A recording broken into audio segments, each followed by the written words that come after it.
Thank you for watching. My name's Glen Morgan, and this is We the Governed. And today in the studio, we have kind of a special treat for the audience, and I'm hoping that that you'll enjoy this as much as I'm planning to. And that is, we have in the studio with me is Brian Heywood, the guy who's actually funded and launched this entire initiative project, which I know I've spoken about endlessly to any of my viewers. You can't have watched my channel in the last number of months and not heard something about it.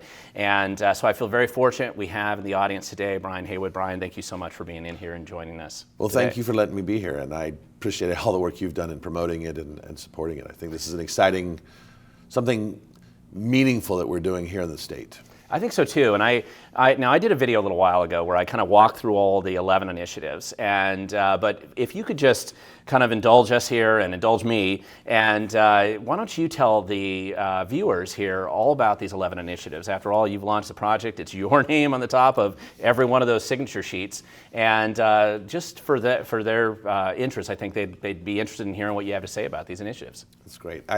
There's actually two things I'd like to preface it with, and the first is that we tried to to find things that were meaningful to the average everyday Washingtonian, things that were not supported by some deep pocket special interest group, but things that would impact people in everyday lives. And so the three categories are, number one, sort of the pocketbook, number two, the public safety, and number three is more of just governance of the state itself, things that impact you in your daily life where the government is involved.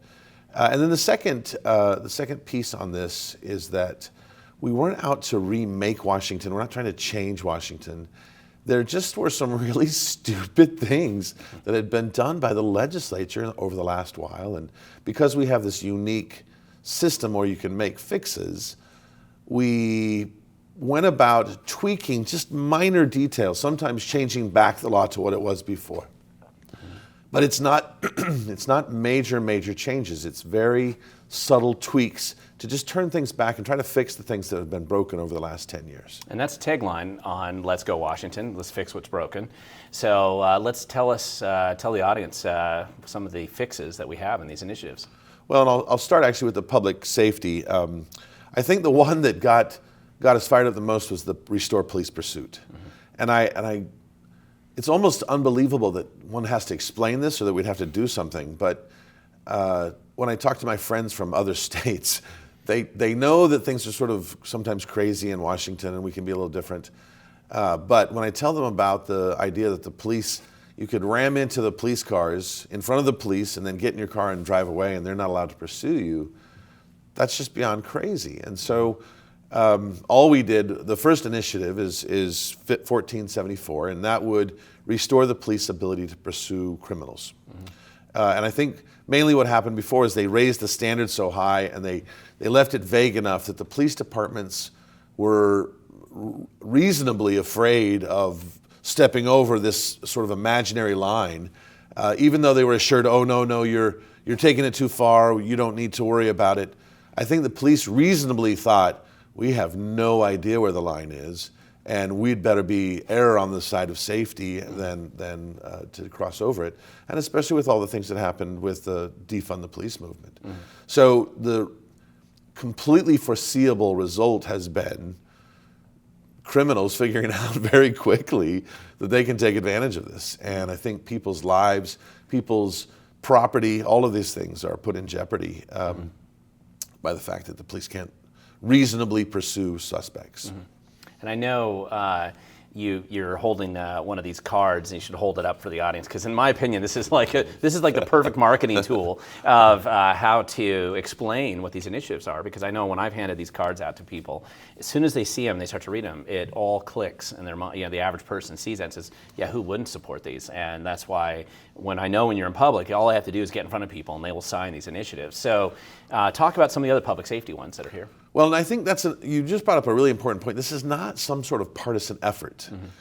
This was really common sense. I mean, if you go through these, so maybe what I'll do is I'll read all of them and then I'll talk about each of them individually as we've got time. Sure. The second one is 1510, which is make hard drugs illegal again. We'll go into the detail on that. 1512 is to keep guns out of the hands of criminals, or more importantly, to protect the rights of law-abiding citizens, the Second Amendment rights. 1475 is trim the sales tax by 1%. Then 1508 cut the gas tax by the state gas tax by 24.7 cents, which is cutting it in half.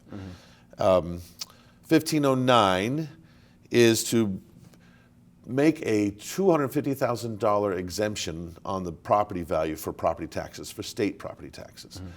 And followed by 1491, which is to repeal the capital gains tax. And that's in the courts right now, and that's going to be increasingly topical coming up here in the new year. 1480, this may seem meaningless now that after 977 days the governor finally relinquished his power, but the Emergency Powers Review that looks at how much, well, just reviewing the governor's ability to use emergency power. Restrain it a little bit. Restrain it. Yeah. But even just to review it, there was no review process whatsoever. So. And then curriculum transparency seems like a fairly obvious one, but it's fairly simple just to make, if it's taught in the classroom, it needs to be online. And this is a digital age where that's not an impossible or an unreasonable ask. And I think COVID really highlighted this one.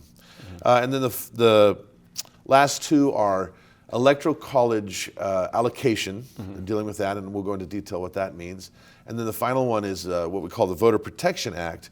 And this is really about restoring, and today is being election day, it's really hoping to restore confidence that people have in the electoral college process, because that's critical for everybody, for both sides of the aisle. Yeah, the elections, kind of restoring this audit function to it. Exactly. Which I'm a big fan of that one too. I think that's just a real common sense one, and anybody, it's very bipartisan, so anybody should support that one.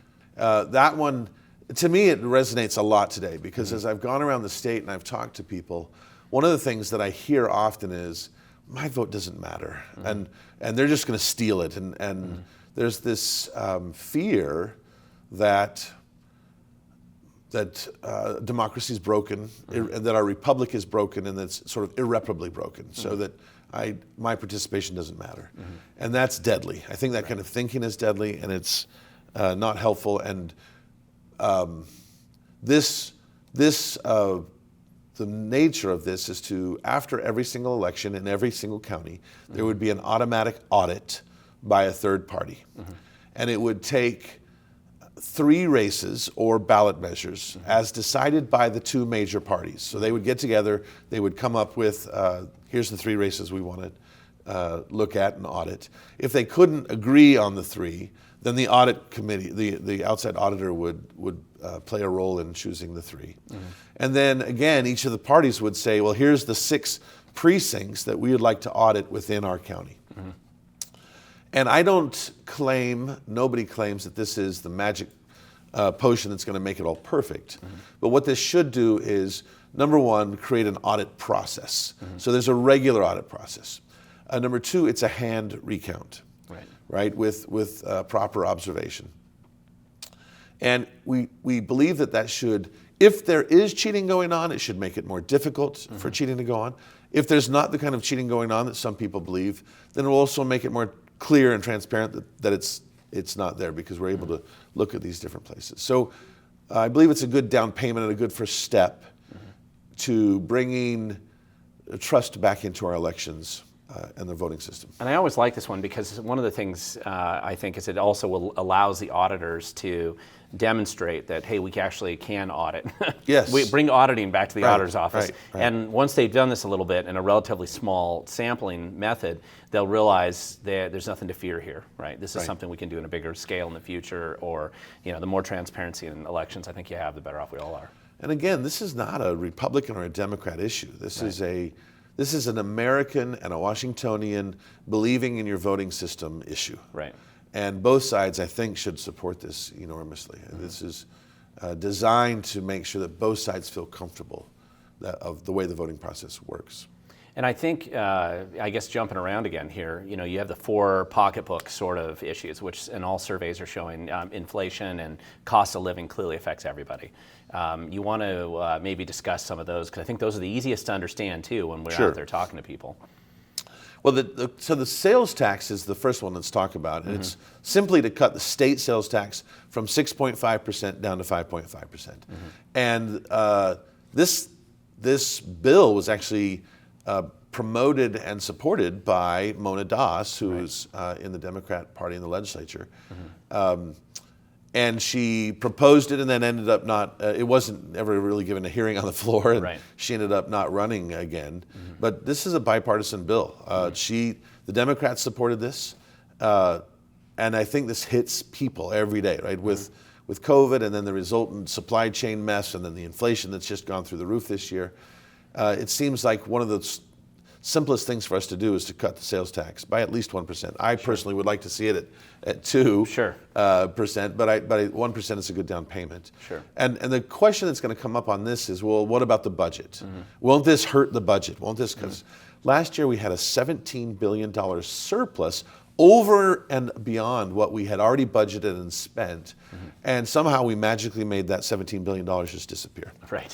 And I think that the only way that you get discipline in your government is when you get those surpluses, you should have I think there's some rainy day fund that you should have, but also I think that giving the money back to the people that are paying it is a reasonable thing to ask. And 1% is more than reasonable cut in the tax. Now with gas prices the way they are, the next one, the gas tax cut, is probably the most popular of all these. Yeah, especially every time you fill up the gas, you just go, oh my gosh, I didn't know I was supposed to have 3 digits there when I fill up. And more importantly, in a way, is that there's some more broken things that are coming down the pipeline. The legislature passed several bills that I believe will have an impact. We've seen estimates of anywhere from 42 cents to well over $1 per gallon at the pump starting in January. The low carbon fuel standard and all that. Correct. And that's going to hit people. I mean, that'll take us, really, Washington will be number one. We'll have the most expensive gas in the entire nation. And this is an attempt to slow what was already in place. Let's cut it in half. And then again, this is another one that the question often is raised about, okay, well, what does that mean? Does that mean now our roads are going to go down because of this?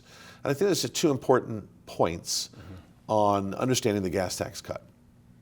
The first is the way that our budget is allocated. We have about roughly an $8 billion budget in state for our transportation, of which gas taxes make up about $2 billion. And what was supposed to happen is that all the money from gas taxes was supposed to go to fix our roads, plus whatever else was needed. And we probably need, I don't know, $3 or $4 billion to fix our roads, to keep them on a sturdy path. And of course, 90+% of the drives and rides and transportation happens on our roads. But our budget allocates only about 25% of it to the roads, and it actually became a cap on how much was spent on the roads rather than a base number. And so one is we have money in the budget that can be spent on roads. And in fact, on top of that, we have another $9 billion that comes in from the federal government that, again, is not spent on our roads. It goes to all kinds of projects like free transportation for druggies that have stolen all the Seattle goods and are moving out to Redmond. Or bike lanes, or mitigation schemes. And I think there's plenty of interesting things that can be done in the state that make it easier to live in and easier to get around. But we really should be focusing on our roads, because that's where the bulk of our traffic has been and will be for the foreseeable future. And the second piece, though, is that as a backfill of anything that might come out of that, in the sales tax, there's currently already a car sales tax that just goes into the general fund. And this would allocate that car sales tax over to backfill for the gas tax. And that keeps the number level. And I think the other interesting thing is that with the proposed mandates to get rid of gasoline fueled vehicles, where's the gas tax money going to come from? And so this would be a beginning of a transition process already to bring some of the car sales tax. So even on the EVs, the very expensive average everyday workers can't afford EVs. Those sales taxes would come back over and backfill into this roads fund. Yeah, and I guess I know I've described it where I just said even if you take out half, you could actually double what you currently spend on roads and bridges and cut the gas tax in half and still have plenty to waste on all kinds of unfortunate ideas. Again, we have, interestingly, almost $17 billion just in this area alone that we use, and we only spend $2 billion of it on roads. Right, which is not a good thing. That is way out of proportion. Right. Well, and I think people appreciate saving the money, and of course that's the whole point with all four of those pocketbook sort of keep your cost of living lower initiatives that we have there. All right, we're having such a great conversation here. I want our audience to be able to hear everything that you have to say on this subject. So I think what we're going to do, we're going to break this into 2 videos. Stay tuned for part 2. If you're interested in this subject, and I'm sure you are, then watch the second part of the video for the rest of this discussion.